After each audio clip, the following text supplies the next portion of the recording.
solid state drive. What is an SSD? Only one way to find out.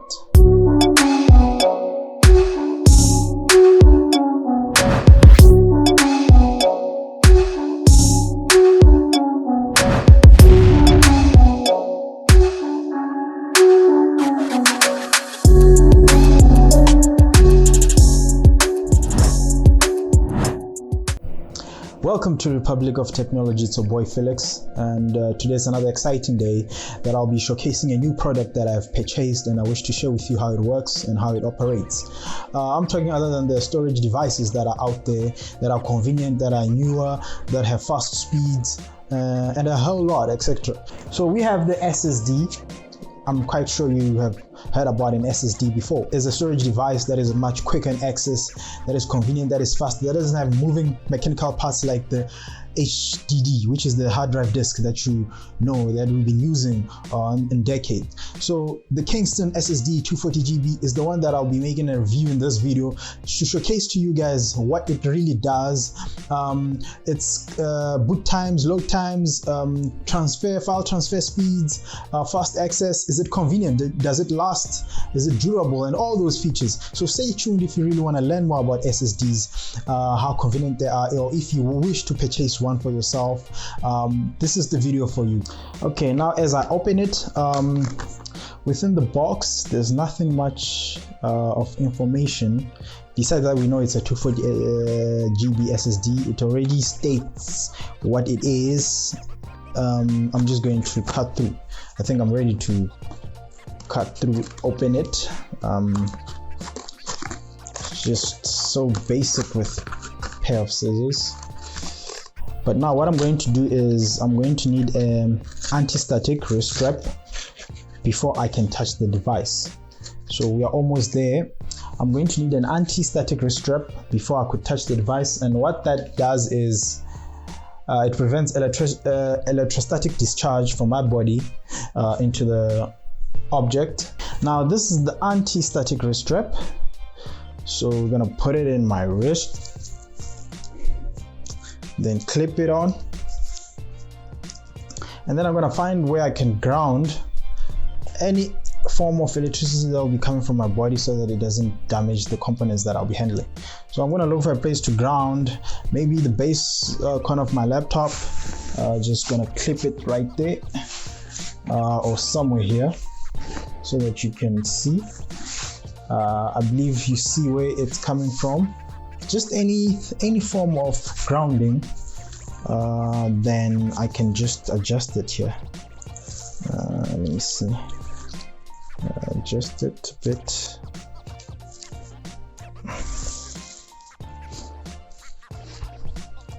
Okay, I can adjust it very well to sit.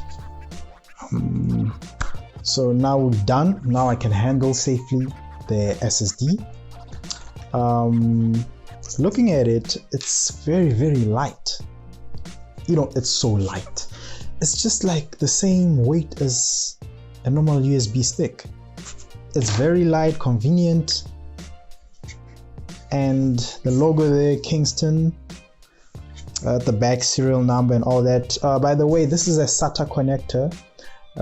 You can see by the connector here. This is how SATA connector looks like.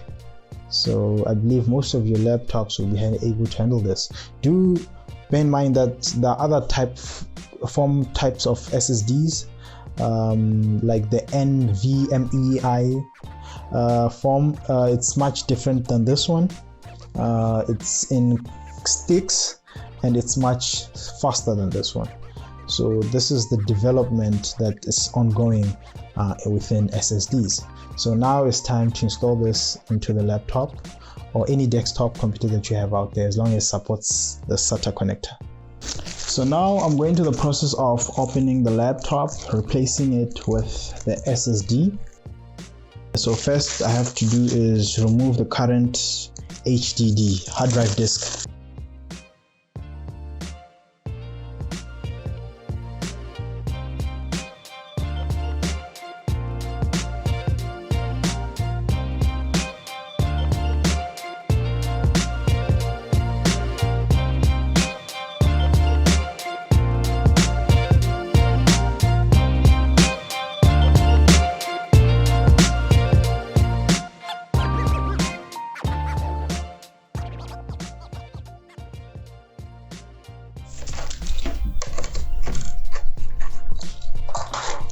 as you can see, hard drive disk, and the SATA connectors, they can prove to you that they're the same with the previous one I showed you. So I'm going in depth now to remove it from the case here so that we replace it with the SSD. Now you can see that they're the same in terms of connectors, right? So let me just do this so that you can see, and for you to see that it fits well, I'll be connecting it right now. There we go, it's sitting well now. As you can see, it's sitting well.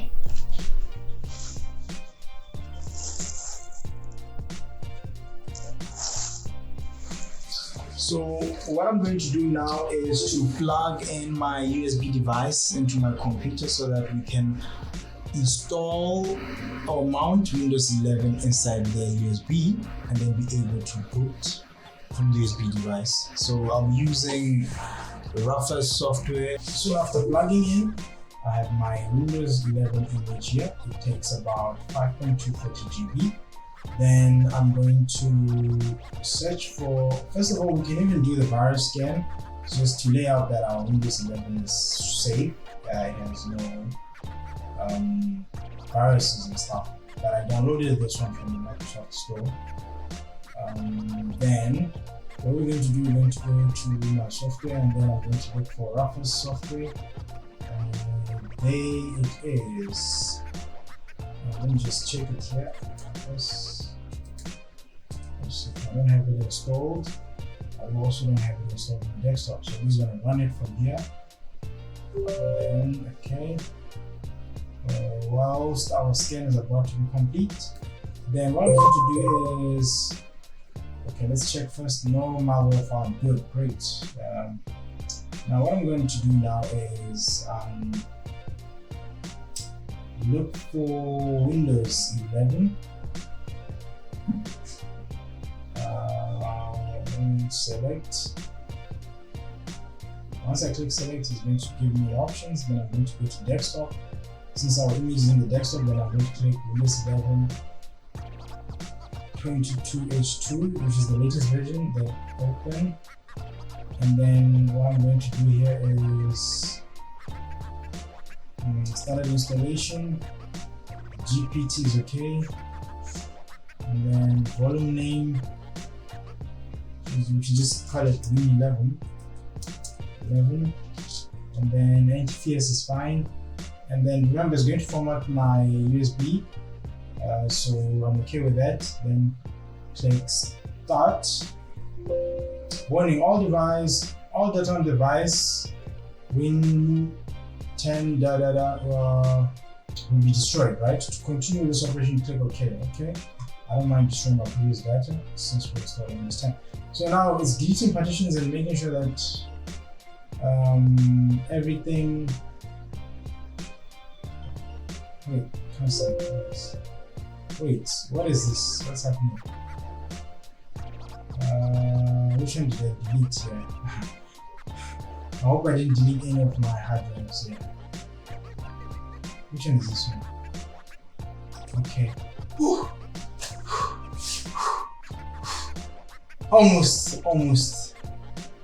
Almost fainted.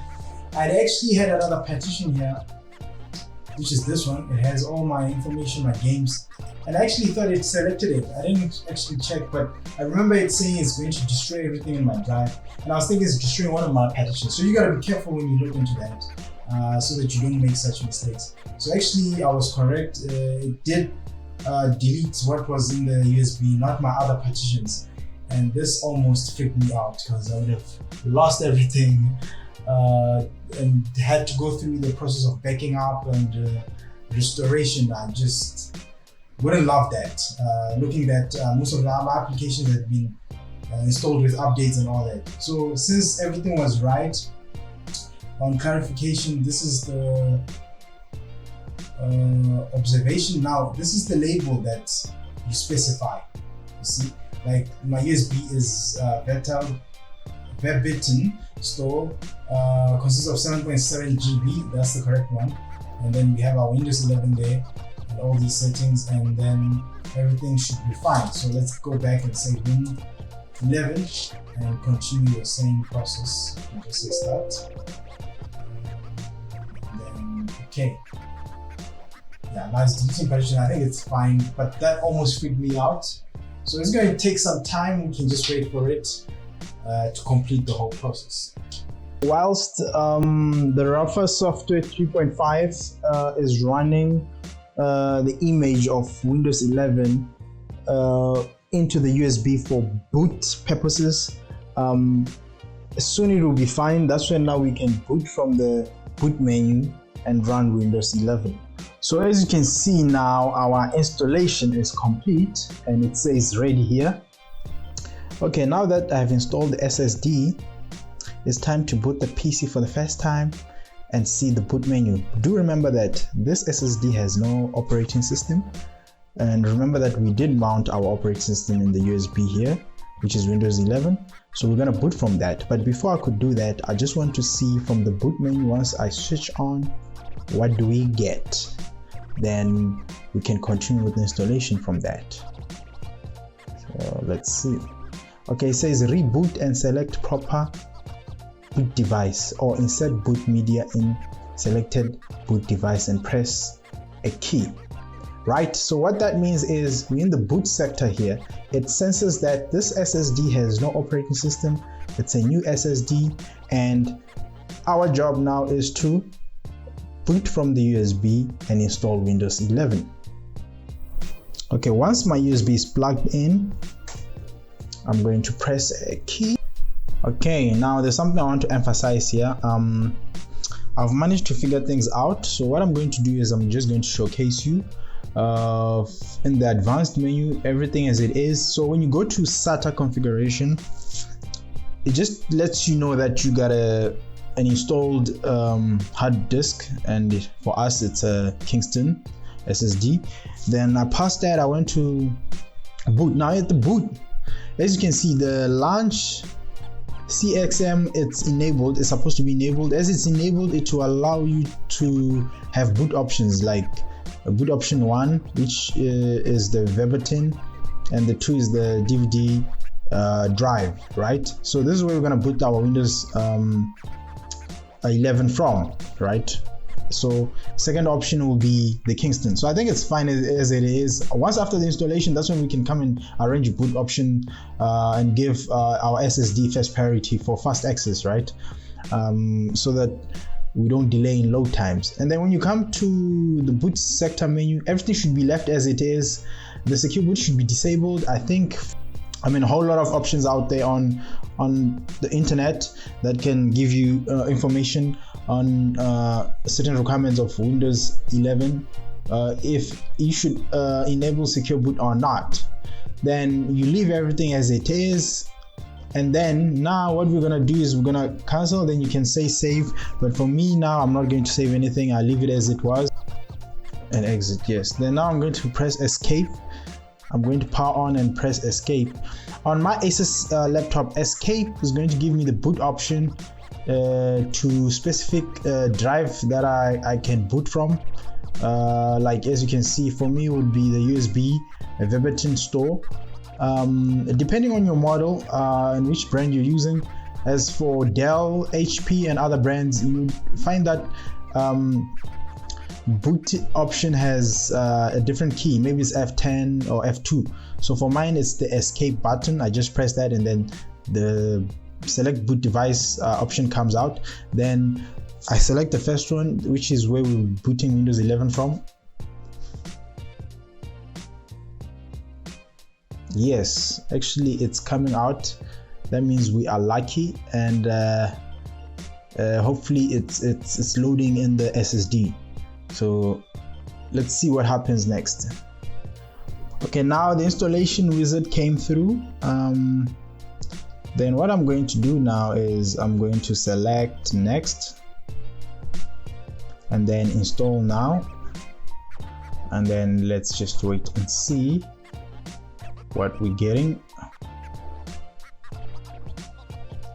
Remember, with Windows 11 again, there are certain requirements as you can see, this PC can't run Windows 11, right?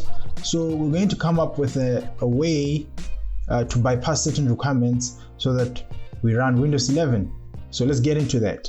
See this error, this PC cannot run Windows 11. This PC doesn't meet the minimum system requirements to install this version of Windows. For more information, visit this link. So let me show you how easily you can bypass this check and install Windows 11 with no issues. You can just go back to this window by clicking on this button, and then on your keyboard, press the keyboard combination Shift plus F10 and type in the command prompt regedit and then press enter. In regedit, go to H key local machine and expand it, then go to system, then expand setup, and then right click on setup and then click on new key, and this new key, name it lab config. Make sure you name it with capital L and C in order for this to work. Go and enter in the lab config key and create two new values in the lab config key. One of those would be bypass TPM check, and the other one bypass secure boot check. As easy as that. Right click, new dword 32-bit value, and type in here bypass TPM check. Make sure you write these down as I show you in this video with B, T, P, M, and C as capital letters. You're gonna have all the info about these, the location and how to name them in the article down below in the description if you cannot follow it through this video. And then the other key, the other 32-bit value would be bypass secure boot check, as I've said, with B, S, B, and C as capitals. Double click on each of these values and set their value data to 1, and at the second one set the value data to 1 and then click on OK. You can easily exit out from here and continue with the installation process, and you will see that now you will be able to install Windows 11. Now finally, after bypassing the requirements of Windows 11, I'm able to say that we have now succeeded to continue with the installation from this section. First, what I'm going to do is click I accept Microsoft Software License. You can read through that, but then click next, and then custom install only Windows. Since this we're not upgrading, since this is a new SSD, I'm going to say custom. Then here we can see our SSD, the 240 GB. So we have 223 allocated to us. I believe the other one is for probably the SSD system resources. I could click on it, but it doesn't give us the option to format. Let me see, fresh, because I think it's empty already. Then I'm going to click next. Then voila, good luck. Now we have made it with the proceedings of Windows 11 installation on our SSD. Okay, I'm switching it on. Power button on. Okay.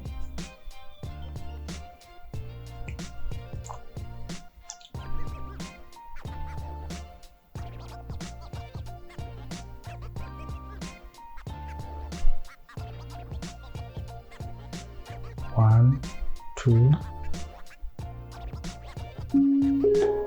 That was pretty fast, right?